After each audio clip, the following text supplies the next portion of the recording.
Ila-livestream na ng Independent Commission for Infrastructure o ICI mga pagdinig kaugnay sa flood control scandal. Live mula sa Senado, nangunguna sa balita si News 5 mobile journalist Meremon Reyes. Meremon, dati ayaw talaga ng ICI na i-livestream ito, pero anong nagpabago sa kanila posisyon?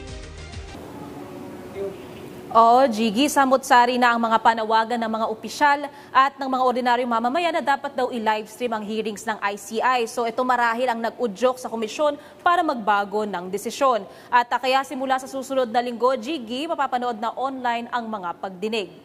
Sinabi yan mismo ng mga opisyal ng ICI sa hearing ng Senado kaugnay sa panukalang batas na bumuo ng Independent People's Commission na sisilip sa mga anomalya sa lahat ng infrastructure projects. Sa pamamagitan nito, masusubaybayan ng publiko ang takbo ng mga pagdinig at ang mga testimonya ng mga sangkot na opisyal at kontratista. Ayon kay ICI Chairperson at retired Supreme Court Associate Justice Andres Reyes, bagamat 39 na araw pa lang silang nagtatrabaho at limitado ang manpower, papaspasan na daw nila ang investigasyon. Narito ang pahayag ni ICI Chairman Reyes. Our creation needs more powers, more refinement. This thing is outrageous and makes me cry that how can these people get away with 500 billion pesos? We will try our best to be able to full blast investigation once we get to be able to have the technical capability with us already. So again, I repeat, we'll be doing live stream next week.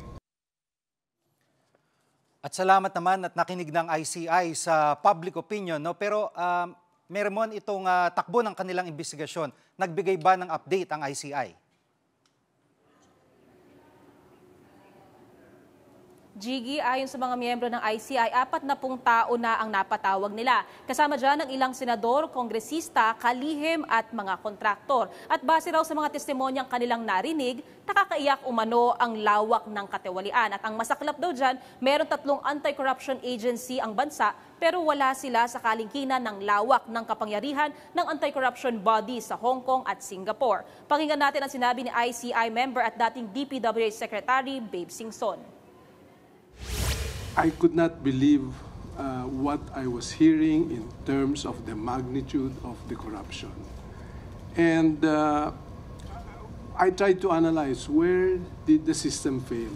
The procedure, the legal process that we have to follow is so tedious. Bago po may makulong, ang haba ho ng proseso.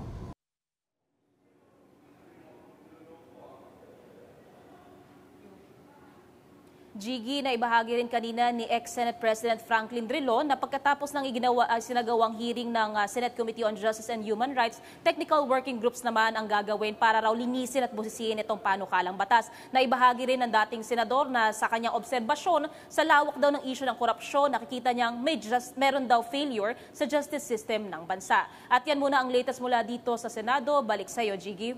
Yan ang ulat ni Meremon Reyes live mula sa Senado. Mga kapatid, Jiggy Manikad po, pagdating sa mahalagang balita sa loob at labas ng bansa, dapat una sa lahat, mag-follow at mag-subscribe na sa social media pages ng News 5.